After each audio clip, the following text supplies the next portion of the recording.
üzere Amsterdam'ın kalbindeki bir yapıdan, Amsterdam Merkez İstasyonu'ndan bahsetmek istedik. Ve buradan başladık çekimlere. 1889'da inşa edilen bu muazzam bina, Gotik ve Rönesans yapısının harika bir karışımını sergiliyor. Buradan sonra Amsterdam'ın çeşitli noktalarına gezilere başlayabilirsiniz.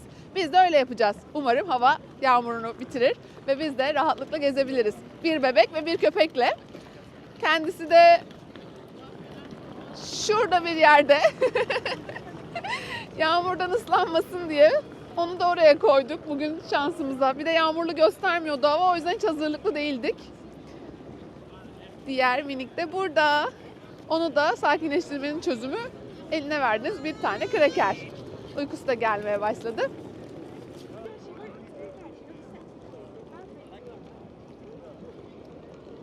Merhabalar, şimdi Dam Meydanı'ndayız. Amsterdam'ın tarihi ve kültürel merkezi olan bu meydan, etkileyici Kraliyet Sarayı, Madame Tussauds gibi önemli yapıları barındırıyor.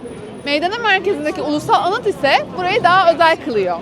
Şimdi size Madame Tussauds'u, Kraliyet Sarayı'nı ve ulusal anıtı daha yakından göstereceğiz. Görüşmek üzere. Aslında güzel bir meydan ama şu an fazlasıyla kalabalık.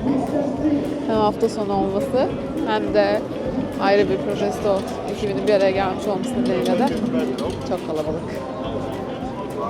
Şöyle biraz yürüyelim. Havanın yağmurlu olması bizi bayağı olumsuz etkiledi.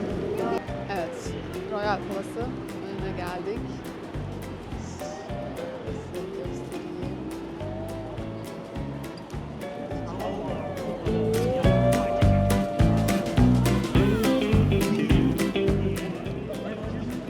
Evet, bir sonraki durağımız şehrin yoğunluğundan sakin bir kaçış sunan tarihi Begijnhof avlusu. Burası Amsterdam'ın en eski binalarından bazılarına ev sahipliği yapmakla beraber huzur dolu bir atmosfer sunuyor. Az önce de görevliden sessiz olun biraz diye bizi uyardı. Biz de sessiz olarak bu videoyu çekiyoruz. Şimdi etrafta biraz yürüyelim. Buradaki huzuru ve en eski binaları görme şansına sahip olun. Çok güzel binalar var. Gerçekten böyle bir kaostan çıktık geldik. Burası böyle bir sessiz ve insanlar yaşıyor burada hala. Ve giriş ücretsiz. Gelmek isteyenler için girişte bir ücret yok. Çok merkezi bir yerde. Herkese öneriyorum buraya gelip bir bakmalarını.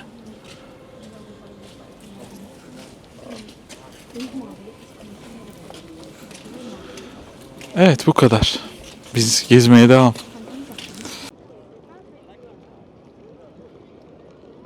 Şimdi de Anne Frank'in evine geldik. İkinci Dünya Savaşı sırasında Yahudik bir kız olan Anne Frank bu evde saklanmış ve şu anda bir müze olarak hizmet vermekte. Tarihin bu karanlık dönemine tanıklık etmek isterseniz gelip müzeyi gezebilirsiniz. Ancak kapıda bilet satışı yok ne yazık ki. Sadece online olarak satışlar var. Gelmeden önce biletinizi alıp gelirseniz içeride bu evi ziyaret edebilirsiniz.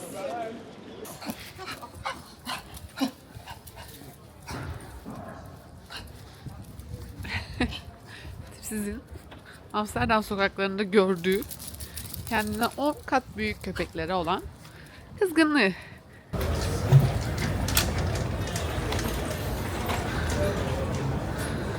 Eski bir baskı makinesinde böyle baskılar yapıyor. Gerçekten çok hoş gözüküyor. El yapımı print diyor. Merhabalar. Şimdi 9 sokaklara geldik. Burası Amsterdam'daki kanalların arasında yer alan güzel bir sokak. Farklı butikler, vintage dükkanlar var ve gezerken çok keyif alacağınız yerler. Biz buraları çok sevdik. Atlas biraz sıkıldı ama biz keyifle gezdik. Siz de gelip görmek isterseniz alışveriş yapmak, vintage dükkanlar içinde gezmek için buraya gelebilirsiniz. Böyle bir art galeri var. Çok güzel çizimlerin yer aldığı, tabloların yer aldığı bir dükkan.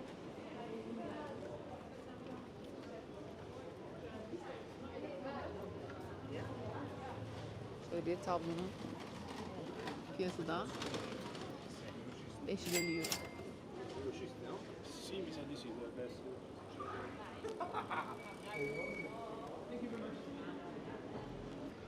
Burada yürüyen insanlar çok, bisiklet süren insan var. Hatta yolların çoğu bisikletler için ayrılmış. Kaldırımlar çok darken bisikletler için çok geniş yollar var. Özellikle bebek arabasıyla yürürken çok dikkatli olmamız gerekti. Sizler de gelirseniz bebekli aileler olarak burada bisikletlere dikkat etmeniz gerekiyor. Hatta arabalardan daha çok dikkat etmeniz gerekiyor diyebilirim.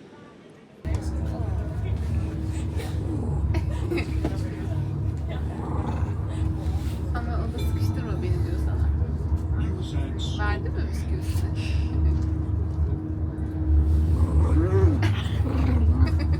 Merhaba. Merhaba. Biz trene bindik Atlas'la. Nereye gidiyorsunuz siz? Evimize gidiyoruz değil mi? Bu kadar. Hadi gidelim yani. Herkese günaydın. Bugün gezimize Rijksmuseum'dan başlıyoruz. Bu müze Hollanda'nın en büyük sanat ve tarih koleksiyonlarından birine ev sahipliği yapıyor. Gece Devriyesi gibi Rembrandt'in başyapıtlarını ve Vermeer'in eserlerini burada bulabilirsiniz. Müze aynı zamanda Orta Çağ'a ait bazı eserler bulunduruyor. Bu tarz eserleri seviyorsanız bu müzeyi gezebilirsiniz. Ancak çok kuyruk oluyor. O yüzden önceden biletlerinizi alıp hızlıca girerseniz sizin için daha iyi olur. Atlas hiç müzeye girmek istemiyor. Tabii yani Atlas için çok ilgi çekici bir şey değil. O yüzden yani muhtemelen bebekli aileler için çok önerilen bir yer değil. Ama sanatla ilgileniyorsanız bu müzeyi gezmelisiniz. En ünlü müzesi burası.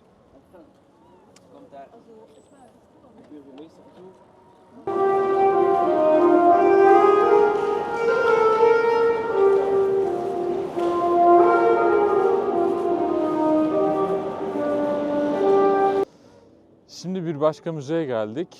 Rijks Müzesi'nin hemen yanında Van Gogh Müzesi. Van Gogh Müzesi'nde Van Gogh'a ait birçok eseri bulabilirsiniz. Hatta bu dünyanın en büyük Van Gogh Müzesi. Yani bu koleksiyonu, en büyük koleksiyonu burada bulabiliyorsunuz. Yıldızlı Gece ya da Ay Çiçekler gibi eserlerini burada görebiliyorsunuz. Hatta kişisel mektuplarını da görebiliyorsunuz içeride. Ama bir tavsiye, Amsterdam'daki hiçbir müze, Van Gogh dahil, biletleri o gün satmıyor. Yani birkaç gün önceden almanız, hatta planınızı daha önceden yapıp buradaki biletlerinizi alıp öyle gelmeniz lazım. Kapıda bilet olmuyor, bitmiş oluyor. Çünkü çok popüler müzeler buralar. Eğer gezmek istiyorsanız planınızı bu şekilde yapın.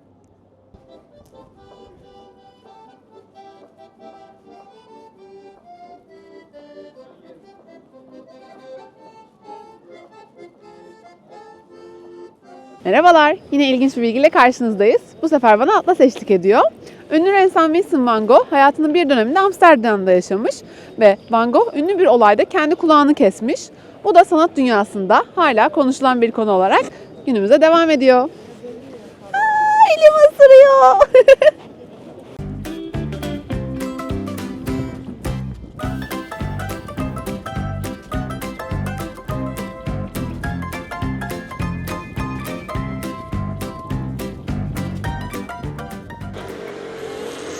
Amsterdam'la ilgili ilginç bilgi vermeye geldim. Amsterdam bir bisiklet şehir dostu. Şehirdeki bisiklet sayısı nüfusun neredeyse 2 katı olduğu düşünülüyor. Yani insanlardan daha çok bisiklet görebilirsiniz burada. Ve gördüğünüz üzere bir sürü bisikletler ve bisiklet park yerleri var. Hatta yolların birçok kısmı da bisikletler için ayrılmış. Yayalar için ayrılan kısma göre bisikletler için ayrılan kısımlar bence daha fazla. O yüzden şehirde yürürken arabalardan çok bisikletlere dikkat etmeniz gerekiyor bence. Özellikle bebekli aileler için bebek arabasının yanında bir sürü bisiklet geçebiliyor. Amsterdam bisiklet dostu bir şehir. Gördüğünüz gibi her yerde bisikletler var. Bisiklet park yerleri var. Ve binlerce bisiklet var. Merhabalar, Sarpati Parkı'na geldik. Amsterdam'ın kalabalığından kaçmak için, derin bir nefes alıp temiz havayı içimize çekmek için güzel bir durak oldu bizim için. Sizler de gelip buradaki gölette yüzen ördeklere yem verebilir, temiz havayı içinize çekebilir, keyifli vakit geçirebilirsiniz. Park adını Doktor Samuel Sarpati'den almış. 19. yüzyılda yaşamış bu doktor bu ülkeye çok hizmet etmiş ve bu parka da onun ismini vermişler. Bu parka gelen genelde çocuklu aileler var zaten. Çocuklarını gezdirip ördeklere yem vermeleri için geliyorlar ve keyifli vakit geçiriyorlar. Şuradan dönelim işte ya.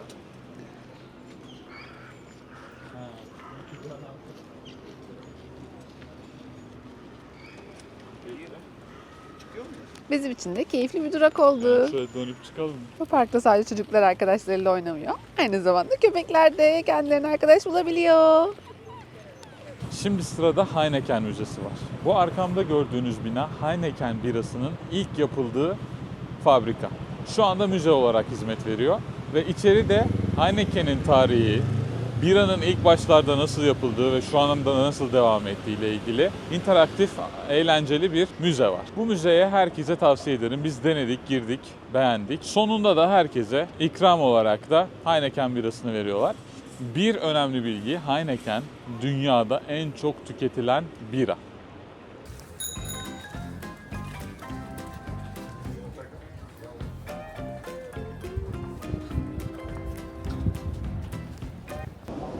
Evet, merhaba tekrar. Amsterdam'da şöyle bir ilginç bilgi var. Coffee shop'lar var, bir de kafeler var. Bunların arasındaki bir fark, coffee shop'ta esrar satışı yasal. Ama kafeler ise yiyecek ve içeceklerin satıldığı bir yer. Yani burada coffee shop görüp kafe olarak düşünmeyin. Orası daha çok esrar satışının olduğu bir yer. Denemek isterseniz tabii siz bilirsiniz ama böyle bir fark var.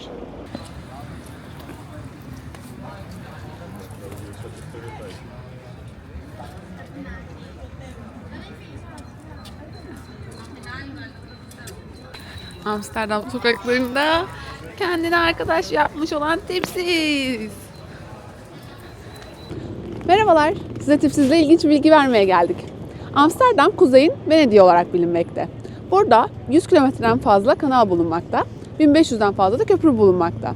1500'den fazla köprü demek, Venedik'ten daha fazla köprü var demek.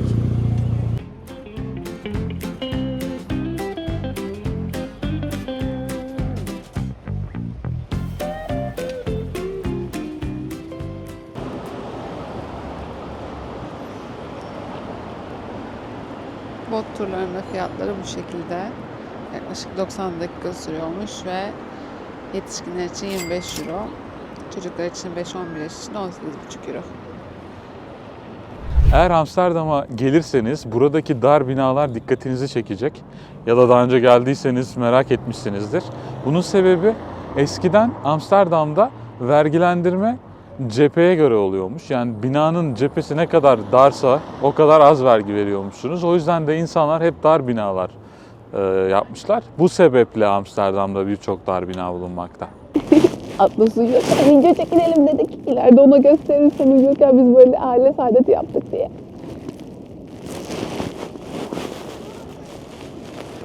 Orada uyuyor.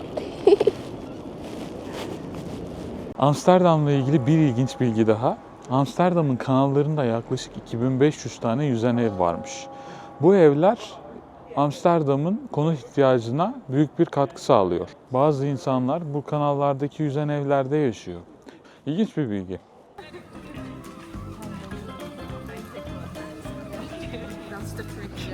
Merhabalar. Şimdi ünlü ressam Rembrandt'ın evinin önündeyiz.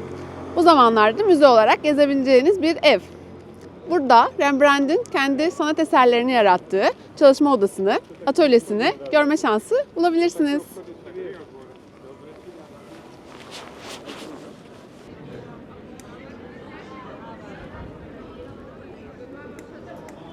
Yaklaşık 10.000 adımdan sonra artık bir mola verelim dedik ve nehrin kenarında konumlanmış bu kafeye geldik.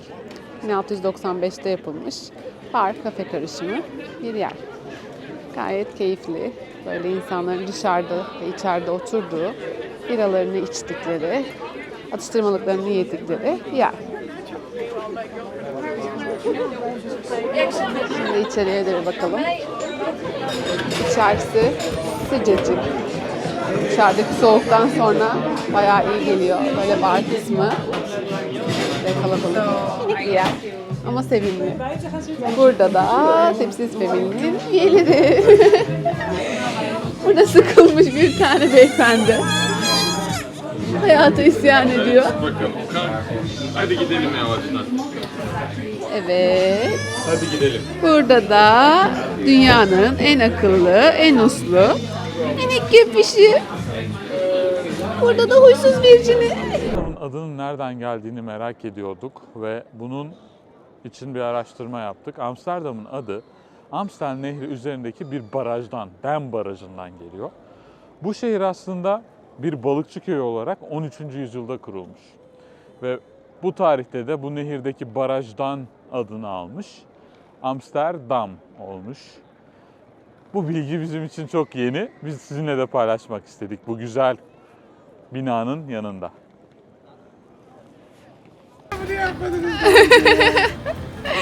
Güzel mi? Volkan amcanın kucağında. Dans, dans, dans. Atlas sunsun buna. Ayaklara bak.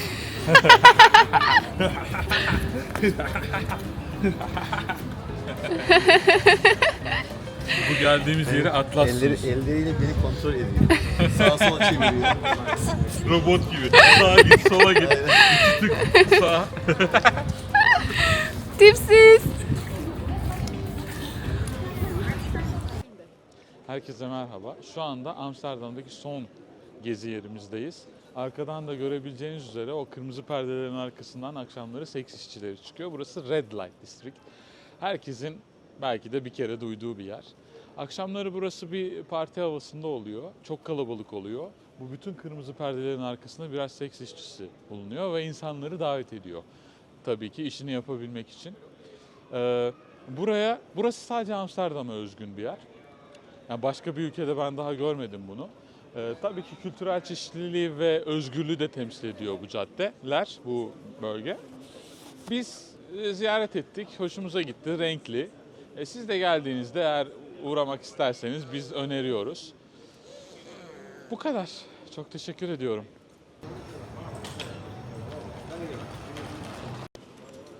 Evet. Sen başla. Yo, devam et kanka sen, hiç kapatma.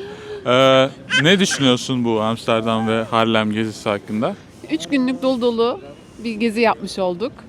Biraz zordu başlarda çünkü hava yağmurluydu. Ama sonrasında bugün müthiş bir hava vardı. O yüzden çok keyif aldım. Yorulduk ama değdi. Çok güzeldi bence. Sen ne düşünüyorsun? Ya bence de güzeldi. Yağmurlu zamanlar birazcık evet yordu çünkü hem bebek ve hem köpekle kolay olmuyor. İşte üşüyor gördüğünüz gibi. Yağmurlu, ayakkabılarını kaybettik tipsizin. Yani yağmur da zor oluyor birazcık. Hem de gezemiyorsun. Rüzgar bir yandan ama bence çok güzeldi totale vurunca. Hava güzel olsa süper olacaktı. Ama yine de güzeldi. Dolu dolu gezdik, her yeri gezdik. Bir gün Harlem'de geçirdik, 2 gün Amsterdam'da geçirdik. Bence Evet. ikisi için de yeterliydi. Ya Yani- ben olsam böyle keşke bir gün daha olsa isterdim yani. Amsterdam için mi isterdin? Evet, Amsterdam için bir gün daha olsun isterdim. Ama Peki- güzel noktalar gördük. Sizleri de çektik. Bence güzel videolar çıkacak. Size de bilgilendirici olacaktır eminim ki. Peki sence Amsterdam'a köpekle gelen insanlar için gelmelerini önerir misin? Köpekle hayır. Bence çok zorlandık. Özellikle seyahatlerde taksi çağırdığımızda çoğu köpek olduğu için kabul etmedi. Uber'de özellikle. Bir pet seçeneği yoktu. Ve bence zor. Kalabalık olması, köpeğin yürümesi için yeterli bir alanın olmaması ve dediğim gibi seyahatlerde kabul etmiyor oluşları için ben zorlandığımızı düşünüyorum. Özellikle tipsizle birlikte. Yani evet, biraz soğuk havalarda tipsiz özellikle çok üşüyor. Onun için çok da heyecanlı olmadı. Sıcak havaları Evet. seviyor. Bir de diğer ülkelerde mesela pet dostu taksiler daha çok. Burada çoğu Uber ya da Bolt uygulamalarından çağırdığımız taksiler köpekleri kabul etmiyor. Çok daha zor oluyor bulması. Ama public transportation bu her köpeği kabul ediyor. Ve hiçbir kısıtlama yok. Hemen yanında dursun, kucağında dursun, yerde dursun, koltukta dursun. Hiç karışmıyorlar. Bu yönden güzeldi. Hatta bilet satan kadın tipsize bir tane bisküvi verdi. Yani o kadar sevecen yaklaştı. Evet ama özel olanlar biraz sıkıntıydı. Evet. Ya bence gelinebilir.